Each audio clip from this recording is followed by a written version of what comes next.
sebelumnya bukan mau absen dulu nih. Yang tidak ada lagi siapa? Amin. Juga.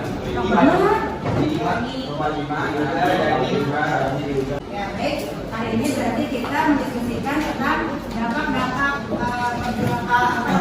penjajahan bangsa Eropa terhadap Indonesia. Tujuan kita belajar ini nanti kamu bisa menganalisis dampak-dampak dari penjajahan bangsa Eropa kepada Indonesia. Kan kita kemarin udah bahas tuh, yang dari mulai DOC, kemudian Dendels, kemudian Raffles, kan mereka masing-masing punya kebijakan kan? Nah, apa sekarang dampaknya buat bangsa kita? Nah, penjajahan yang sudah ratusan tahun dilakukan oleh bangsa Eropa, mulai dari Portugis sampai dengan Belanda, ya.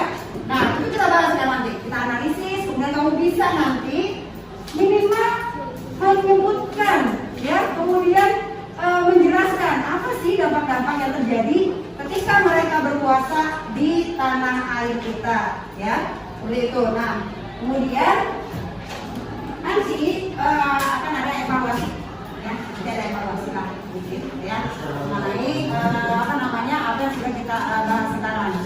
Coba sekarang kalau mau tanya dari awal dulu, yang kemarin tuh, masih ingat nggak kemarin penjajahan bangsa Portugis? Nah, ketika Portugis berkuasa di daerah timur, apa yang terjadi di daerah timur? Perubahan-perubahan apa yang terjadi di daerah timur? Misalnya daerah timur, timur misalnya. Daerah timur, Timor Leste, Maluku, apa yang terjadi yang paling dasar di daerah timur ketika Portugis berkuasa? Secara sosial, misalnya. Apa? Benar banget, pengaruh agama. Nah, kita lihat di Maluku itu ada Ternate Tidore, itu kerajaan apa?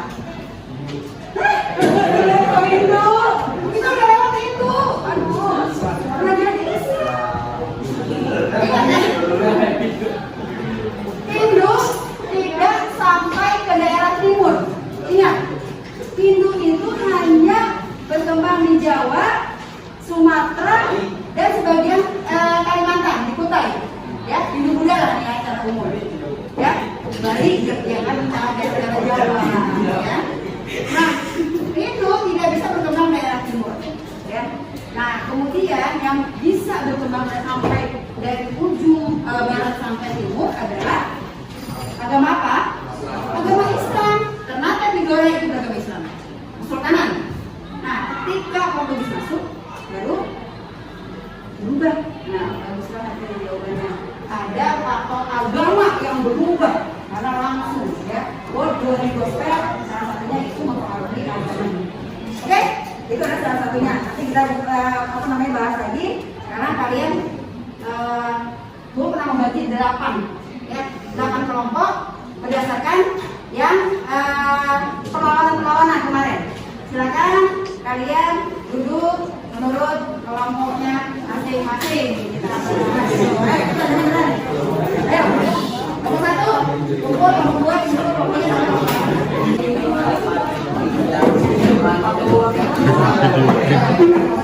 ya.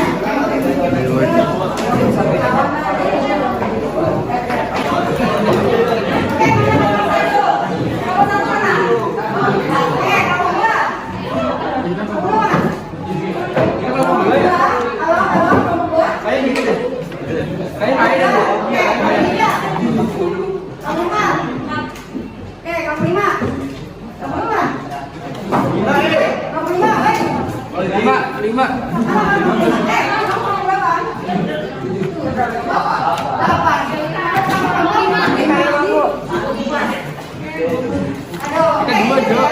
Kelompok 1 dan 2. Kelompok 1 dan 2. Ini ada kelompok. Ini dua ya.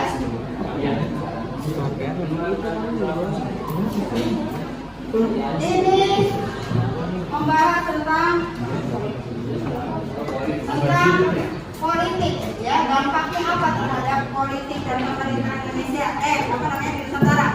Kan lagi kerajaan tuh. Nah, ketika mereka datang nih orang Eropa, nah bagaimana datang mereka itu mempengaruhi apa enggak? Ya, politik di kerajaan itu. Kemudian yang ini ekonomi. Ya, ini pendidikan. Ini sosial budaya. Silakan kerjakan selama 30 menit. Nanti kita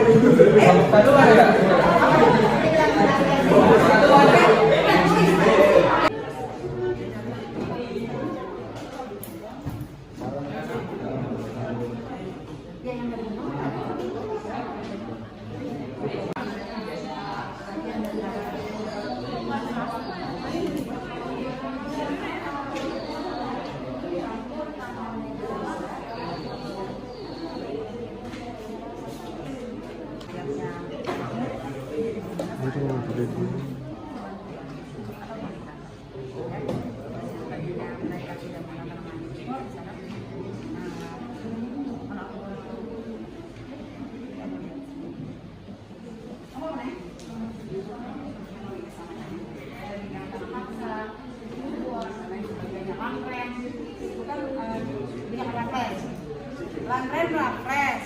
Kalau tanam paksa Pandan Bos, nah kemarin yang buat Indonesia, ya. Terus dihapusnya tanam paksa kan kemudian swasta boleh masuk tuh, juga ada perusahaan muda, perusahaan apa segala macam. Nah itu bagaimana pengaruhnya Indonesia? Langsung poin aja.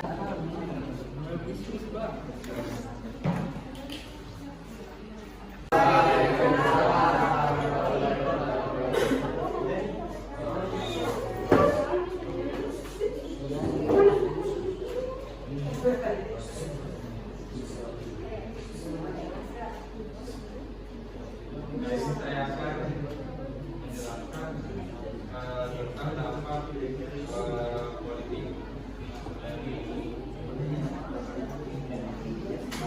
penjajahan bangsa Eropa Indonesia di bidang politik. dalam bidang politik. Yang pertama, pengaruh penjajah pertahanan semakin kuat sehingga mampu melakukan intervensi masalah internal kerajaan-kerajaan di berbagai daerah di Nusantara. Misalnya pura-pura mengajak perundingan damai tetapi malah ditangkap mendominasi politik Indonesia yang mengakibatkan perang yang elit kerajaan berkurang dalam politik. Di antaranya yang pertama dasar pemerintahan yang modern yang dibuat dari Undang sampai 14 membuat kedudukan bupati berubah menjadi pegawai negeri dan Jadi kesimpulannya usaha menjaga penjajah yang cenderung menindas dan intervensi politik lingkungan masyarakat telah menyebabkan pemangkasan menjadi kawasan Belanda. Rakyat menjadi terjadi. Lalu yang kedua, penjajahan orang Eropa di Indonesia telah menciptakan Assalamualaikum warahmatullahi wabarakatuh.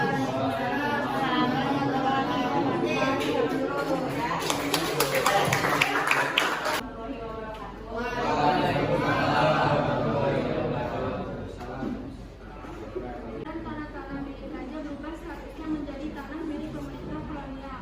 Dalam masa pemerintahan kolonial, pencari uang dan mengumpulkan kekayaan menjadi tujuan utama.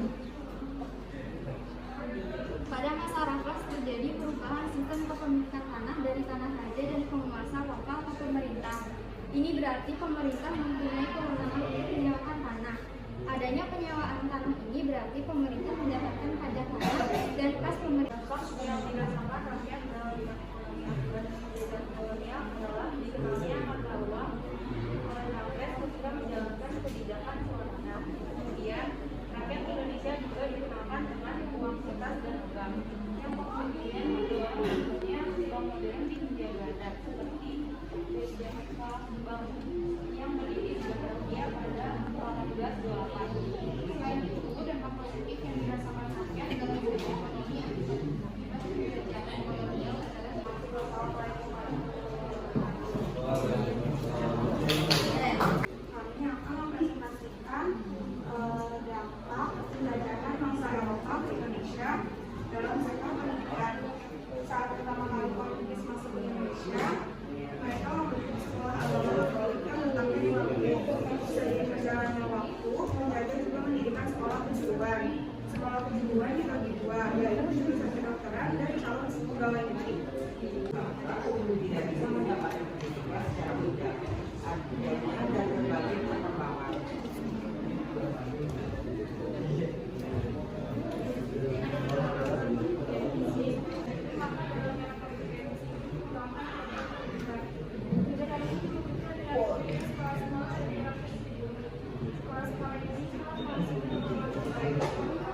kolonialisme dan imperialisme dalam bidang sosial budaya. Mana yang tertinggi adalah Eropa, lalu Asia dan Timur, yang terakhir kaum pribumi.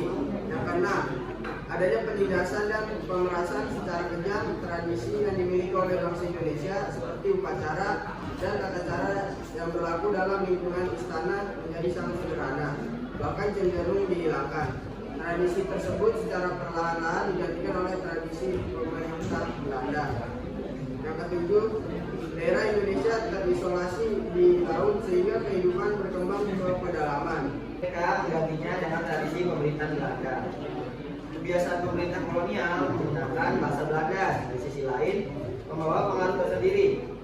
Sedikit banyak kita punya bahasa serapan yang berasal dari bahasa Belanda. Para penguasa dilindungi status dan hak keistimewaannya itu dijaga oleh Belanda. Masyarakat Indonesia harus menghormati secara beragam terhadap penguasa kolonial. Dominasi orang Barat Indonesia telah melakukan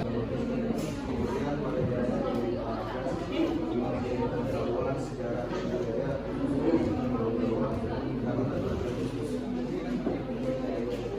dari abad 19 Marco yang bicara sosialis Belanda kritik terhadap keadaan di Belanda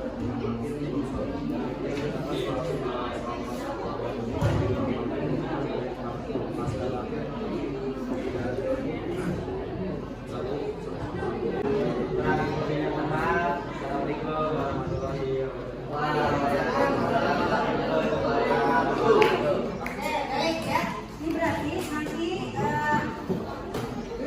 kalian di apa namanya di buku kalian harus ada semua ya, harus ada semua dari kelompok-kelompok yang sudah membagi nih. Jadi nanti kamu bikin kayak gini nah, kayak gini misalnya, ya. Ini apa nih? Dari tempat aja, ya. Berarti ini politik ya, politik, terus ekonomi. Kemudian pendidikan ya, ini sosbud ya, sosial budaya. Tapi dampaknya apa?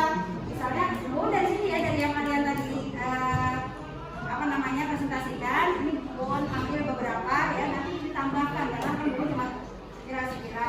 Misalnya kalau politik ini bupati ya, bupati dijadikan apa? Alat kekuasaan ya. Itu misalnya ya, kemudian ada batas wilayah, dikenalkan batas wilayah sama Belanda ya.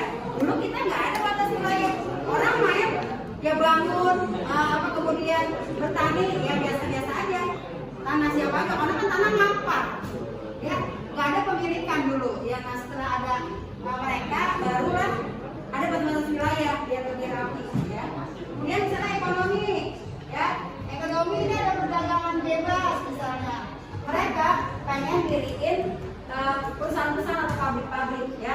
Makanya kemudian ada ketika tanah paksa ditutup tahun 1870, itu langsung berdiri perusahaan-perusahaan swasta, pabrik-pabrik gula ya, segala macam itu ada di Indonesia.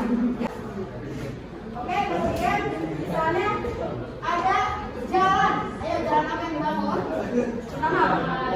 Nah, jalan dari Aceh sampai Panarukan ternyata itu bikin lebih murah, ya. Yang tadinya transportasi mahal, karena ada jalan bagus, lebih murah.